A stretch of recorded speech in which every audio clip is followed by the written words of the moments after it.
Thank you, sir, for letting me talk on the supplementary demand for grants. Sir, I would like to start on a positive note. Last session and during one of the finance discussions, we had raised a demand for setting the GST right for mango puree and mango pulp. We had given a representation. So I would like to thank the Honorable Finance Minister Nirmala Sitharamanji and Karatji for setting that right and helping our mango farmers.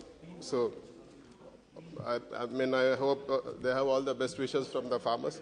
Sir, and coming into the supplementary demand for grants, sir, if you see that there has been an increase in the allocation for Manrega by 16,400 crores, but if you see overall it is a reduction of 8,600 crores compared to the previous year. Sir, it is not right in cutting down the funds for Manrega because especially after the pandemic, Manrega supported the downtrodden, Manrega supported the livelihoods of the poor people. So I urge the government not to cut down on Manrega. If you see for the case of Andhra Pradesh, sir, only 14 crore man-days have been allotted and it's a reduction of 9.68 crore man-days. So which is not a welcome thing, sir. We demand the government not cut down the spending on Manrega and increase the allotment for Manrega. And if you see the fiscal indicators, the budget, in the budget, the fiscal deficit has been pegged at 6.4%. But if you see, it is concerning that the fiscal deficit in the first half of financial year 22-23 rose to 6.2 lakh crores compared to 5.27 lakh crores the previous year. So the government should explain how it is going to peg the fiscal deficit at 6.4% of GDP, and also, without cutting the capex allocation, sir. So we also want to know, is the government going to spend the complete 7.5 lakh crore they have allocated for capital expenditure, which is 24% higher than the previous year? But it's only 4 months left, and we don't know, sir, how the government is going to reach their capex targets without a proper capex allocation. It's very difficult for the economy to bounce back. And like all the states, sir, we also have a demand. We demand the central government to extend the GST compensation by 5 more years because of the pandemic and various other reasons prevailing in the economy. And it is also very concerning to note that the central government's revenues from cesses and surcharges has increased from 10.4% in 2011-12 to 26.7% in 21-22, sir. This is not fair because the state's revenues, what the money the states have to get is going in the form of surcharges. So we demand that the surcharges also be part of the devolution of taxes to the states. And such an increase, sir, if you see in the last 10 years, 10% has become 26.7%, which is not good, sir. The states set to lose the revenues. And coming to the issue of our state, so while the division of our state, sir, in the year 2014-15, the first year, whatever revenue deficit we had or a resource gap, they said it will be funded, sir. If you see, there's close to 32,000, sir, for Andhra Pradesh. So far, even in spite of 8 years, this issue has not been sorted out. So we ask the government, the finance ministry, to sort out this resource gap funding issue. We have represented various times. It's not just one time. We have represented n number of times. So we request the government to act on that. And even there's one more issue, sir, I would like to bring to the notice of the Honorable Minister and the Finance Department. The net borrowing ceiling for Andhra Pradesh has been pegged at 42,472 crores for 21-22, sir.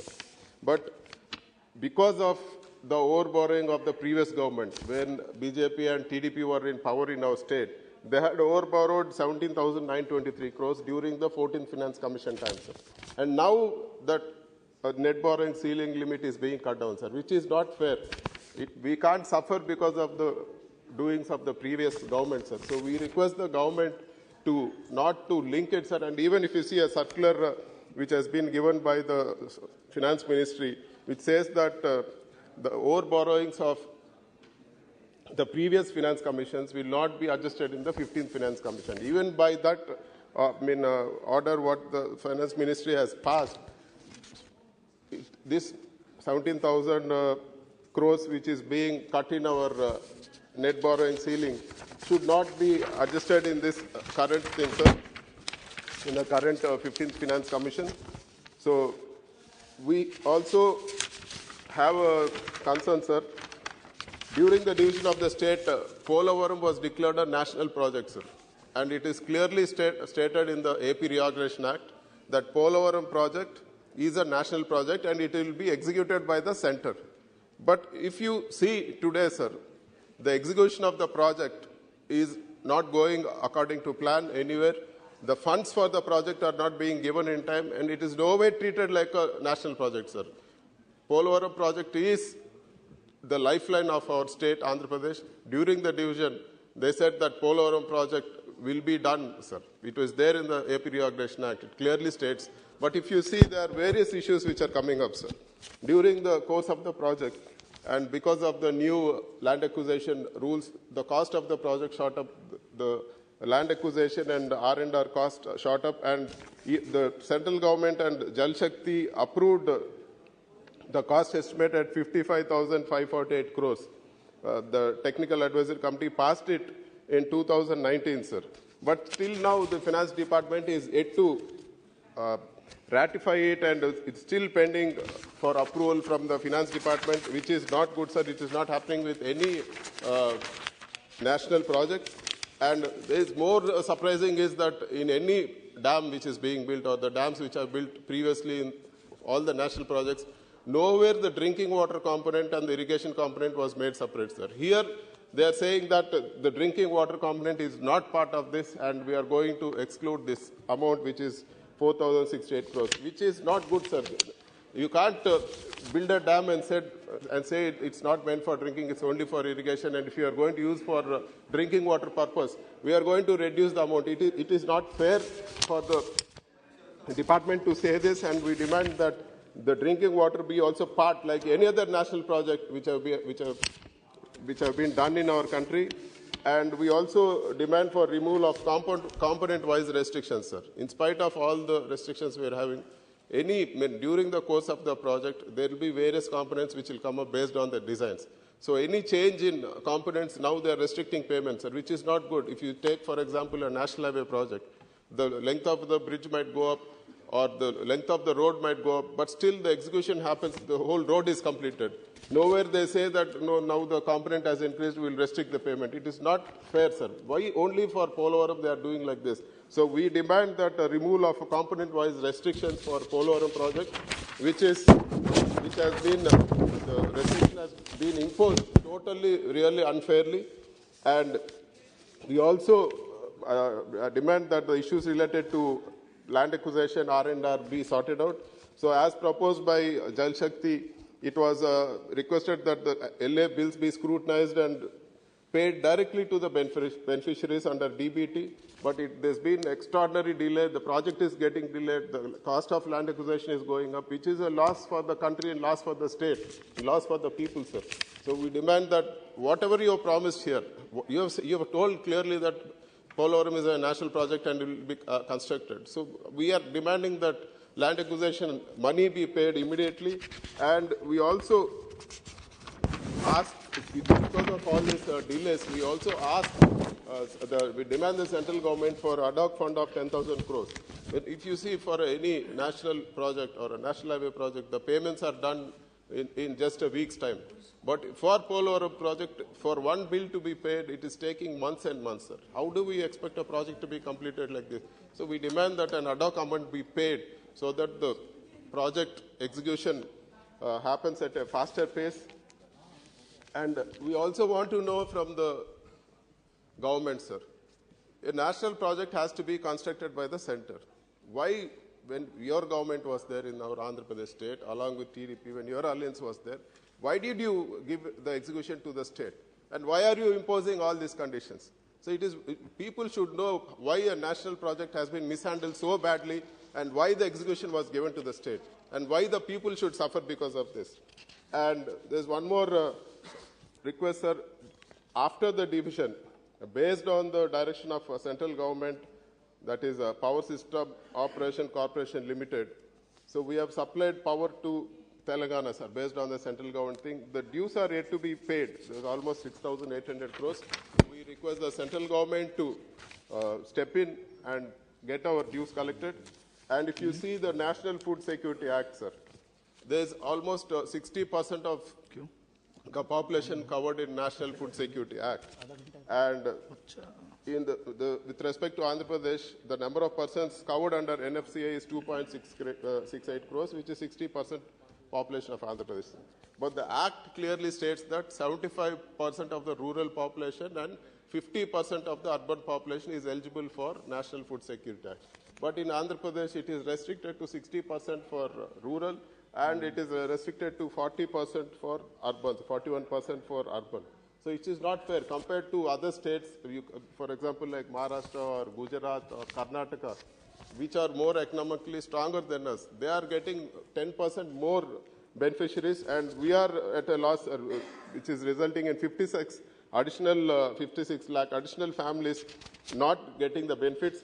So our state government is, in spite of all the financial problems, we have come forward and we are actually taking care of the people with almost 5,500 crores. So we request the central government to follow what the Niti Aayog has said, sir. Earlier, the committee headed by the finance secretary has referred it to Niti Aayog, sir. Niti Aayog clearly said that Andhra Pradesh is eligible for additional, whatever is the gap is there in this National Food Security Act. They said that wherever there is a provision, it has to be, Andhra Pradesh needs to get it and it has to be increased. But if you see, sir, there is under NFSA, 3 lakh tons per month is an unutilized quantity, and we are requesting 77,000 tons in that, sir. The government doesn't need to take any additional budget, or government doesn't need to make any changes in that, but they just have to allot from what is already allotted, and the state will be benefited because of that. And I would like to come to a very important point, sir. Our state was bifurcated without our wishes. Andhra Pradesh state was bifurcated in a very unjust manner, sir. Just to explain the magnitude of how our state was bifurcated on the first year of bifurcation, sir. The per capita income of Telangana is 15,454 rupees, sir. And if you compare to Andhra Pradesh, the per capita income was only 8,979, sir. We inherited 56% of the population, sir, and only 45% of the revenues. We also inherited 60% of debt. And in these circumstances, it was promised on the floor of this House by the Prime Minister that special category status will be given. It has been 8 years, sir. It was passed in the cabinet. And I will tell you, sir, for the record, we are more than 20 MPs in the Lok Sabha, sir. We have raised this issue more than 100 times, sir. In various formats, we have raised more than 100 times. But the government is yet to come back on the thing, sir. We demand special category status, sir. It is the right of the people of Andhra Pradesh. So it is a very important issue, sir. And we also want to bring to the notice of the government, sir, we have 26 districts. And we only have 14 medical colleges. In that, only 3 are funded by the center, sir. We are seeing in the news, we are seeing everywhere our students are going to Philippines, our students are going to Ukraine, they are spending lakhs and lakhs of money, sir. So we demand from the government, we request the government to consider setting up of another 12 additional government colleges for the districts where we don't have government medical colleges. We are a new state, we don't have tier 1 cities, we don't have proper hospitals. So setting up these medical colleges will definitely improve our state. And if you see, sir, I would like to bring to the notice of the Karadji and even Nirmala Sitharamanji, sir. The amount what the students, if you take amount spent by the students abroad for 5 batches, you will get the cost of 1 new medical college, sir. It makes sense, sir. Why should our students go and spend money abroad when we have the facilities, when we can set up medical colleges here, and when we can recover the money in 5 to 6 years? So we request the government to help setting up new medical colleges. And also, sir, a very important thing I would like to bring to the notice of the minister, sir. So, Andhra Pradesh, under the leadership of our Honorable young CM, Y.S. Jagannath Reddy, we are setting up the biggest integrated renewable energy pump storage in the world, sir, with 4,800 megawatts, sir. There is a capacity for 30,000 megawatts more, sir. With just 1 year of import, the value of the money which we import coal, sir, we can finish all these projects, sir, and we don't need to import coal, sir. The Honorable Minister is here, so I would like to bring to our notice also, sir. I would like to tell this again, sir. Like AP has developed the biggest, it's in the process of developing the biggest renewable integrated pump storage with 4,800 megawatts, sir. And there is capacity, sir, for 30,000 megawatt more, sir. Okay. So we are requesting the central government to fund these projects, sir. Why? Because we don't need to import coal, sir. Once these projects are completed, the amount what we are importing coal for 1 year is enough to finish all these projects, sir. We can do it in 3 years, sir, with the support of central government, funding from the central government and execution by the state government. It is very good for the country. And even Andhra Pradesh has tied up, a company from Andhra Pradesh has tied up with Singapore government, sir, for,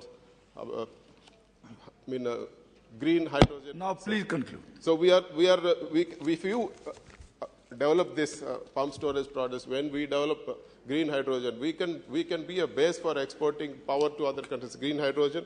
One more point, sir. So,